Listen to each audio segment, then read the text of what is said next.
Tampa shell casings and cell phone data linked the man police arrested Tuesday to 4 recent murders in Seminole Heights, an arrest report shows. The 12-page report released Wednesday offers new details in the evidence against Howell Emmanuel Donaldson III, the 24-year-old Tampa resident charged with 4 counts of first-degree murder. Investigators found Sig Sauer brand .40 caliber shell casings at all 4 of the locations where Monica Hoffa, Benjamin Mitchell, Anthony Nyboa and Ronald Felton were found shot to death between October 9 and November 14, the report states.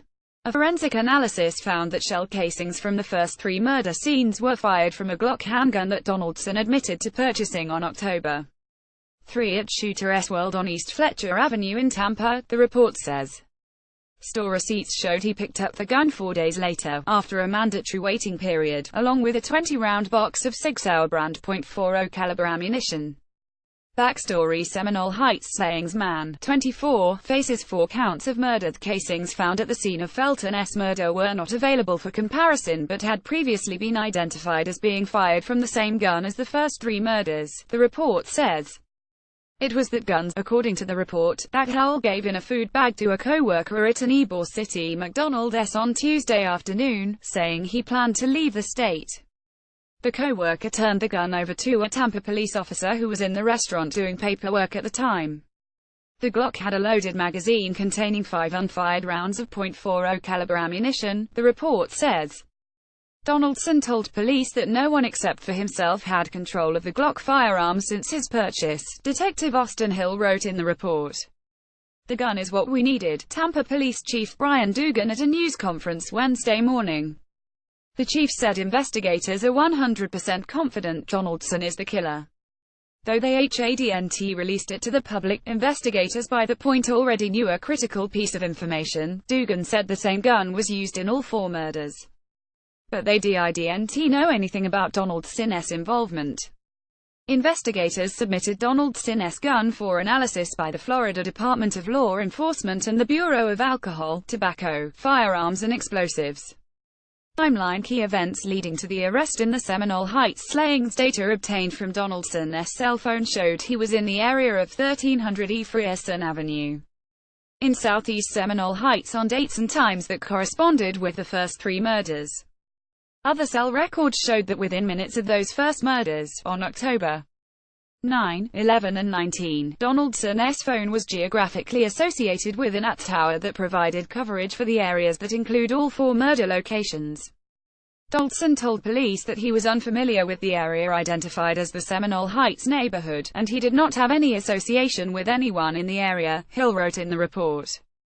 During a search of Donaldson's Ford Mustang parked at the McDonald's, investigators found clothing similar to what a man was wearing in surveillance video captured on E. Frierson Avenue on October 9, shortly before and after Benjamin Mitchell's murder, the report says. Detectives found what they suspect to be a blood stain on one area of the clothing, the report says. Standing at a lectern under a sprawling oak tree on the grounds of the Seminole Garden Center in the heart of Seminole Heights, Dugan said Donaldson wasn't on investigators' radar until Tuesday afternoon, when they got the gun and confronted Donaldson when he returned to the McDonald's. Dugan said he did not believe Donaldson was trying to turn himself in when he gave the gun to a co-worker. "I don't think he wanted to get caught," the chief said. "He gave it to her for safekeeping." After detectives read him his rights and confronted him with the evidence, Donaldson requested an attorney. He was being held without bail Wednesday in the Hillsborough County Jail. Court officials said his first appearance in court would be Thursday. Jail records list Donaldson as a crew chief at McDonald's. Donaldson was friendly to investigators but did not admit to the killings or offer a motive, according to the chief.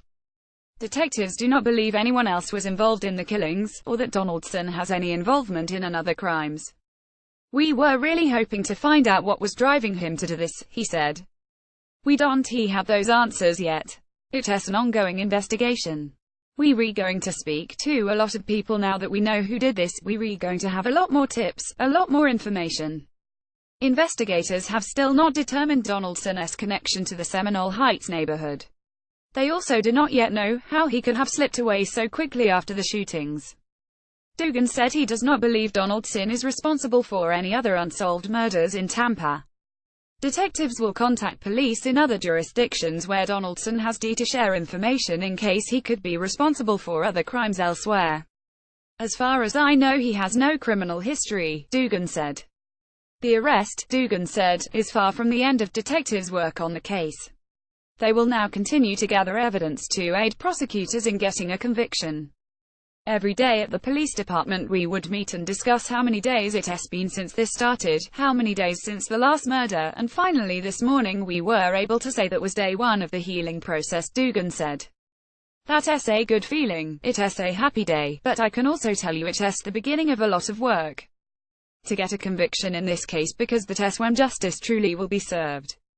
The chief thanked residents of Seminole Heights for their patience and support and the litany of agencies that supported the investigation and stepped up patrols, including the Hillsborough County Sheriff's Office, the Florida Highway Patrol and the St.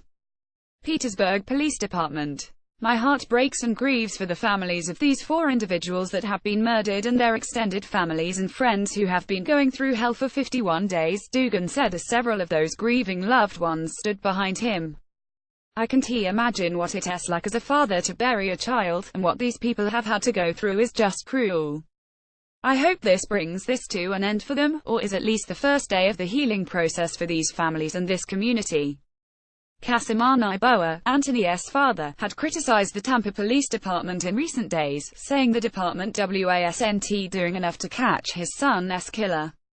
The elder Niboa went as far as calling for Buckhorn's resignation. During Wednesday's news conference, he was among the family members who stood behind the police chief and mayor and thanked them both for their hard work. You want to see this person apprehended, and sometimes out of your grief you might say something like, "What's going on?" Niboa said. The chief understands. We thank everybody for their support. The community, everybody that has stood with us. Tampa Mayor Bob Buckhorn said at the news conference that Seminole Heights is like a hostage that had finally been freed. This has been a chapter that we hoped to never through, but it's a chapter that told volumes about who we are and what an amazing place this is, Buckhorn said. Buckhorn got choked up as he talked about the effect on the victims' families. These families will never be the same, but we never left them, he said. We told them that we would never leave them. We did our job. Buckhorn said Donaldson should get the death penalty if convicted. I think at the end of this, if he is found to be guilty, he should die, the mayor said. It's that simple. But for now, he said, the city will try to get back to normal. The sun is shining, Buckhorn said. Tampa's ready to move on and turn that page. Times staff writers Dan Sullivan and Zachary T. Sampson contributed to this report. Contact Tony Marrero at email protected or 8,132,263,374. Follow at Marrero Times. More on Seminole Heights sister of Seminole Heights murder victim now dealing with her husband's death related. I just hope they find that killer. Family, the friends mourn Seminole Heights murder victim related. Mounted police patrol Seminole Heights after killings related on the night shift in Seminole Heights. Tampa police keep watch for a killer.